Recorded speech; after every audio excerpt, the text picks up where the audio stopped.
A warm greeting. Today is Monday, September 2nd, 2024. This is meteorologist Ruben Garcia. In today's video, I will be updating the forecast related to a strong tropical wave currently over the Caribbean Sea, just south of Puerto Rico, which has a moderate chance of developing into a tropical cyclone as it moves westward. Eventually, it could pose a threat to the Yucatán Peninsula, Belize, and parts of northern Guatemala. It is important that if you live in this region, you remain vigilant about the evolution of this tropical wave, as there is a possibility that it could become a tropical cyclone and reach the area in about 7 to 8 days. On another note, notice that the National Hurricane Center is monitoring an area southeast of Texas, where there is a low probability of tropical cyclone development, so no significant development is anticipated in the Gulf of Mexico. Additionally, the National Hurricane Center has continued to increase the probabilities of development for a tropical wave located southeast of Cape Verde, which at 2 p.m. had a 40% chance of developing into a tropical cyclone as it moves west-northwest over the next 7 days. It appears that this disturbance will maintain a path over open Atlantic waters, so it does not pose a threat to land.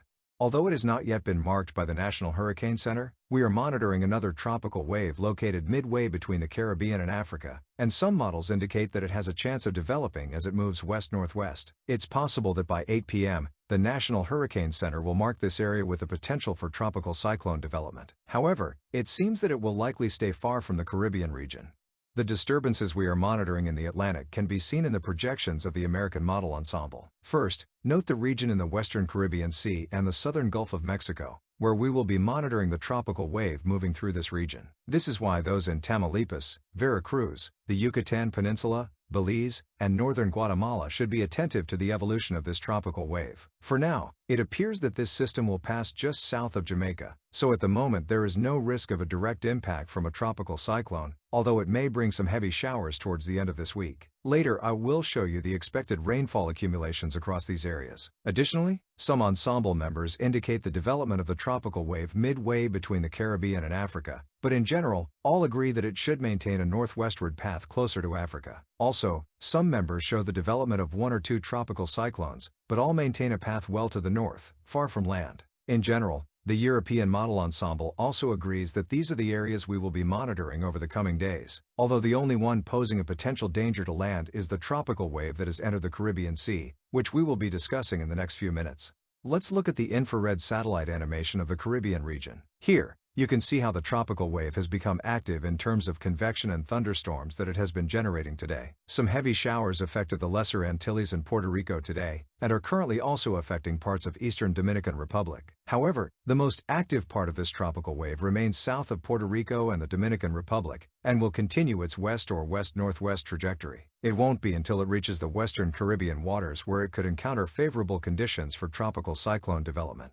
This is precisely what the latest GFS model projection shows. You can see that by Friday night, it develops into a tropical depression north of Honduras, and during the weekend, it strengthens into a hurricane by early next week, approaching somewhere between the Yucatán Peninsula and Belize, possibly reaching the region in the afternoon on Monday. Then, in the longer term, this circulation could move into the Bay of Campeche. Although the American model has been quite aggressive in its latest runs, showing the development of a strong tropical storm or hurricane, other models offer different solutions, like the European model, which keeps this system as a tropical wave before it reaches Belize and the Yucatán Peninsula.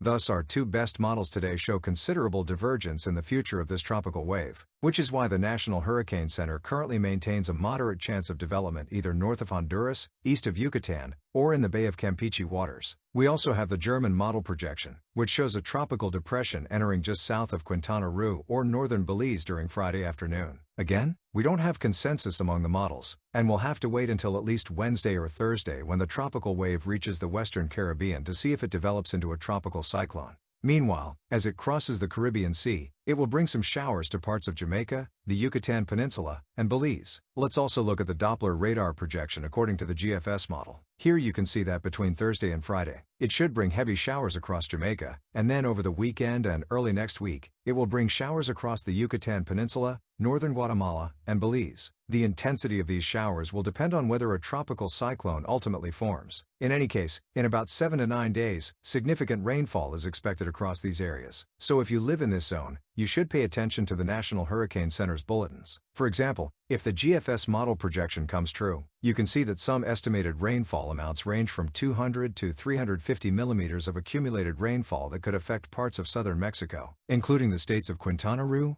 Yucatán, Campeche, Tabasco, Veracruz, as well as Belize and northern Guatemala. However, if it does not develop, the rainfall accumulations will probably be less than what the GFS model projects. So there is much to watch over the coming days. What's important is that this tropical wave will bring some showers to the Dominican Republic, Haiti, eastern Cuba, and Jamaica, but does not pose a cyclonic threat to the region. However, residents of the Yucatán Peninsula, northern Guatemala, and Belize should stay alert to see if, in the long term, it becomes a tropical cyclone. This week, I will continue recording at least one video a day to keep you informed, so it's important to check if you're subscribed to my channel. Go to the bottom of the video, click the red button that says subscribe, and then click the bell so you receive notifications when I record new videos. Well, with that, I say goodbye. I hope you all have a great day. I'll see you tomorrow with a new update. Goodbye for now.